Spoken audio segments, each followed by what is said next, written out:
We're back again with Mr. Ellerbee, and this is the latest book. Yeah. Yes, Before I Let Go, and Before I Let You Go. And it says life lessons from an industry guru, and that you definitely are. But tell me a little bit about what inspired you to write this book, as well as what the readers can expect to read in this book. Well, what inspired me to write this book was the election. Kamala Harris, Donald Trump, people dying left and right, people not being incarcerated for no reason, staying in prisons for 25 or 30 years, domestic violence, HIV and AIDS. This book is a template of my life.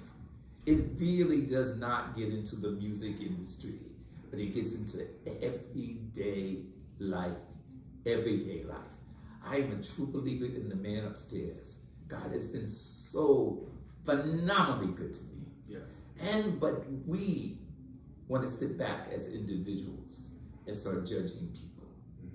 I don't judge people. I'm at a place in my time where I want to teach them and educate them. You know, coming out of prison is hard enough. Going in there is hard. Coming out is even harder. And for that domestic, it's not always the guy beating the girls. Sometimes the girls beat the guys.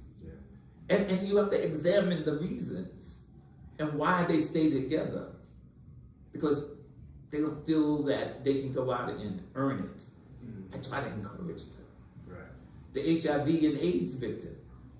I just remember young kids telling their mothers and fathers this was their lifestyle, and their mothers and fathers throwing them out.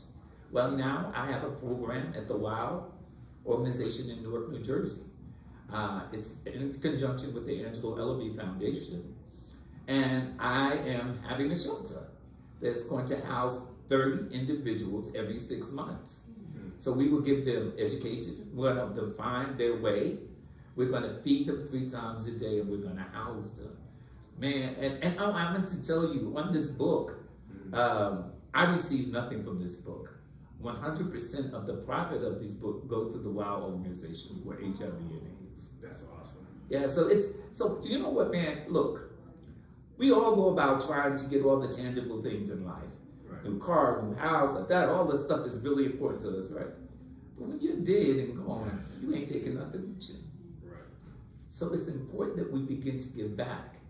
We need to give to those that we don't even understand, the smart asses, the ones that don't want to listen. Have a conversation with them. Sometimes when you take the time to have a conversation with someone, it's because they need that conversation. No matter how ill and cuckoo for Cocoa Pops that they are, people just need to be loved. And I tell people each and every single day of my life that I'm romantically in love with Angelo Ellerbee. And I really mean that. I had to find myself in order to employ myself to do what I'm doing today. And that's a blessing. And I don't think that life is a given. Right. It's not, it's a gift. Yes. It's not a gift. Yeah. And I think that it's important for all of us to comply with the message of what he asked us to do for him. Right. To take care of each other.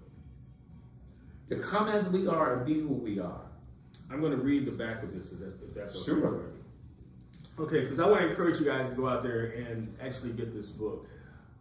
It's forward by Dionne Warwick. Okay, Angelo Ellerbee, Before I Let You Go, Life Lessons from an Industry Guru.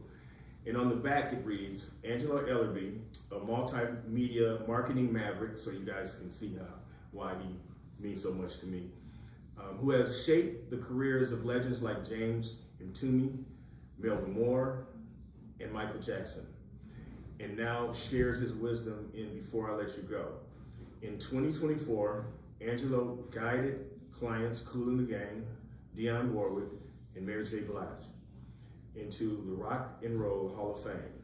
While he doesn't promise this for everyone, his proven tips will help entertainers, entrepreneurs, and business owners sharpen their vision, build strong teams, and achieve greatness with integrity. This book isn't about gossip, or quick success.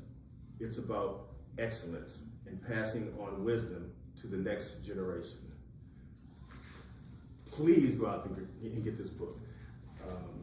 Yes, it is going to be an honor to. Well, actually, you're gonna sign this one.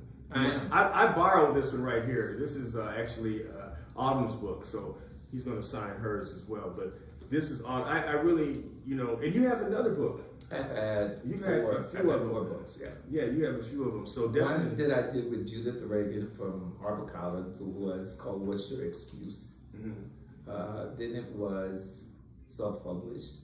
Ask Angelo, Dionne Warwick did, DMX, and Michael Jackson, and Whitney Houston did. Mm-hmm. And then I did a book called The Sense of Success. And then I did a candle line that said The Scent of Success.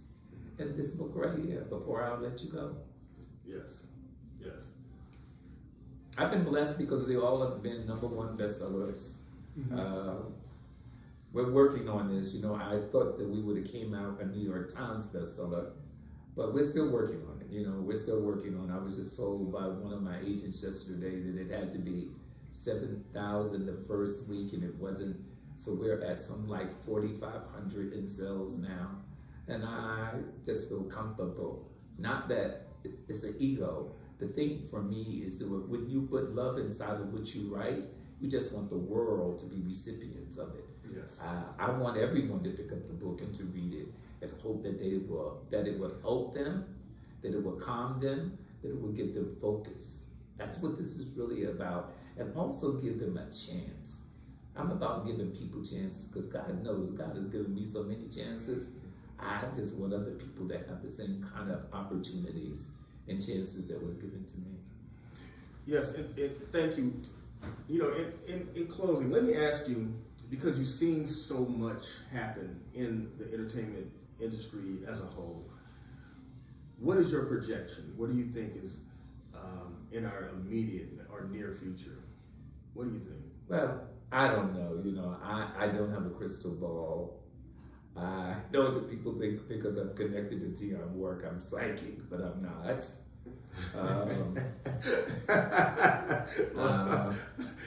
I am transparent. How does Dionne feel about that joke? Oh my God. I don't know if she's ever heard me say that before, but there's always this alignment, because I've been with Dionne for 38 years. And so she's more, oh my God. I don't even know if I can call her a client. Yes. I don't, she pays me, so I guess I would have to say she's a client. But we are such friends. Yeah. We love each other so much, it's ridiculous. Yeah. She'll call me on the phone because Miss Warwick is 84 years old. Right. And she went over to Australia last month and did 14 sold out shows. Wow. And I go, girl, how do you do that? Because that flight alone would kill me. Yeah. She didn't even ask me to go on the road. So that was what, 20 27, yeah, it's like 24 hours. I went there. And then you do 14 shows. Yeah. I didn't do that. And 84. Yeah. And they're hour and a half long shows. That is amazing. It is amazing. That is amazing. So we have this, we got this love that's just, I'm so appreciative to this lady because she's taught me so much. She's loved me so much. And I love her so much, and I love her family. I'm there for her. She's there for me. That is what friends are for. And she's a prime example of what friends are for. She's my heart. And with that, Mr. Angelo Ellerbee, before I let you go, thank you so much for this interview. My pleasure, my brother. Thank you very much. You're welcome.